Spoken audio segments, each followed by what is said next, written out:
பிஸ்மில்லா. இது மக்காவில் மீனா, இந்த சைடில் மீனா வருது. மீனா இருக்கிற இடத்துல, இந்த இடத்துல ஒரு ரெக்கார்ட் பிரேக்கு, ஒரு சரித்திரம் வாய்ந்த இடம். மேலே பேலஸ் மாதிரி வச்சுருக்காங்க. நல்ல ரோடு. இது எந்த ஏரியான்னு தெரியல. மக்காவில் இருந்து நம்ம கூட்டாளியோட இங்கே சுற்றுறதுக்காக வந்து பார்த்தேன். இதில் என்ன அப்படின்ட்டாக்கா, இஸ்மாயில் அலைஹிஸ்ஸலாத்தை குர்பானி குடிக்கிறதுக்காக இப்ராஹிம் அலைஹிஸ்ஸலாம் அழைச்சிட்டு வந்தாங்கல்ல. அல்லாஹ் உத்தரவு கொடுத்துட்டான், ஒன்று குர்பானி கொடுக்க சொல்கிறாங்க அப்படின்னு இஸ்மாயில் அலைஹிஸ்ஸலாம் சரி ஓகே பரவாயில்ல அப்படின்னு சொல்லிட்டாங்க. அந்த குர்பானி கொடுக்கும் போது அந்த இடத்துல அறுக்க மாட்டேங்குது, கத்தி அறுக்க மாட்டேங்குது. அப்போ தான் அவங்க கோவத்தில் அடிக்கும் போது இந்த மலை வெடிச்சிச்சு அப்படிம்பாங்கல்ல, அந்த மலை தான் இந்த மலை.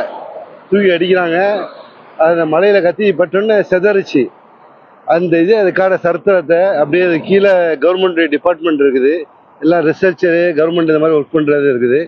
அந்த இப்ராஹிம் அலைஹிஸ்ஸலாத்துடைய மகனை குர்பானி கொடுத்து அந்த கத்தியை தூக்கி அடிக்கும் போது அந்த கத்தி மலை மேலே பட்டு மலை செதறிச்சு.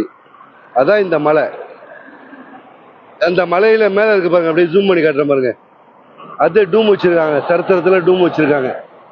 அந்த டூம் வச்சு விளங்க வேண்டியது தான் இப்ராஹிம் அலைஹிஸ்ஸலாத்துடைய கத்தி அடிப்பட்ட மலை அப்படின்னு சொல்லிட்டு. மலை வெடிச்சிச்சு, ஆனால் அந்த கத்தியை இஸ்மாயில் அலைஹிஸ்ஸலாத்தை அறுக்கலை. அந்த இடம், இந்த இடத்துல ஹஜ்ஜி செய்யக்கூடிய ஹாஜிகள் வரக்கூடிய இடம் முஸ்தலிஃபா பக்கத்தில் இருக்கு அப்படின்றாரு நம்ம கூட்டாளி. நம்ம கூட்டாளியோட அப்படியே ரவுண்டிங்கில் வந்துட்டு இருக்கோம். அந்த இடத்துல இப்போ லேசாக ஒரு லைவ் எடுக்கிறதுக்காக போனமா பார்த்த இடத்துல இந்த இடம் தமீம். ஓகே தமீம், துபாயில் பார்க்குற வாழ்த்துக்கள் தம்பி. இது முஸ்தலிஃபா உள்ள இடம், மக்காவிலேருந்து முஸ்தலிஃபா வர இடம். அந்த இடத்துல இஸ்மாயில் அலைஹிஸ்ஸலாத்துடைய புள்ளைய அறுக்க மரத்தை கத்தி கல்ல மலையை உடைச்சிச்சு. அதுக்கு சறுத்துறதுக்காக அந்த மலையில் ஒரு குப்பா மாதிரி வச்சுருக்காங்க. இதான் ரெக்கார்ட் பிரேக் அப்படின்னு சொல்லிட்டு.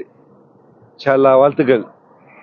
அல்லாஹ் இஸ்லாத்தை அப்படியே நம்ம உண்மையான மார்க்கத்தில் நம்மளை சேர்த்து வச்சான். அல்லாஹ்க்கே எல்லா புகழும். எப்படியோ வழிகிடாமல் அல்லாஹ் ஒரு மார்க்கத்தை கொண்டு வந்து விட்டு நம்மளை மனிதனா ஒரு உயர்வான தீனை பின்பற்றி ஆகிரத்தில் நம்ம வெற்றி கிடைக்கிறதுக்கு வாய்ப்பு அளிச்சானே அந்த அல்லாஹ்வுக்கே எல்லா புகழும். அது நம்மளுக்கு சொல்லிக் கொடுத்த வழிமார்கள் உலமாக்கள் எல்லாத்துக்கும் நன்றி சொல்கிறோம். சில வாழ்த்துக்கள். 5 பேர் பார்க்குறீங்க.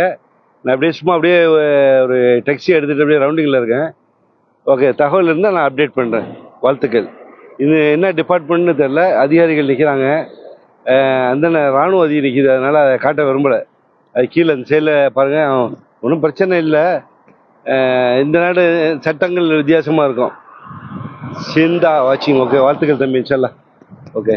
இது மக்காவிலேருந்து முஸ்தலிஃபா போகிற ரோடு. ஏற்கனவே அங்கே வரும்போது ஜபல் நூறு பார்த்தேன். ஜபல் நூறு ஆல்ரெடி நேற்று பார்த்து போட்டேன்னு நினைக்கிறேன் ஃபேஸ்புக்கில், அதனால் அதை போஸ்டிங் பண்ணல. வாழ்த்துக்கள். பார்த்தமைக்கு நன்றி. வாழ்த்துக்கள். நான் முபாரக். ரோடு எல்லாமே நல்லா டாப்பாக இருக்குது. ஒன்றும் டிராஃபிக்கும் அவ்வளோ ரஷ்ஷு இல்லை. இப்போ சரியாக டைம். இப்போது இங்கே சவுதியில் 5:25, இந்தியா 2.5 மணி நேரம் கூட. இப்போ கல்ஃபில் இருக்கவங்களுக்கு 1 மணி நேரம் கூட, அவ்வளோதான். வாழ்த்துக்கள். பார்த்தமைக்கு நன்றி. தமீம் தம்பி. தமீம் வாழ்த்துக்கள் தம்பி. சிந்தா. ஓகே, வாழ்த்துக்கள் சிந்தா. Okay, thank you.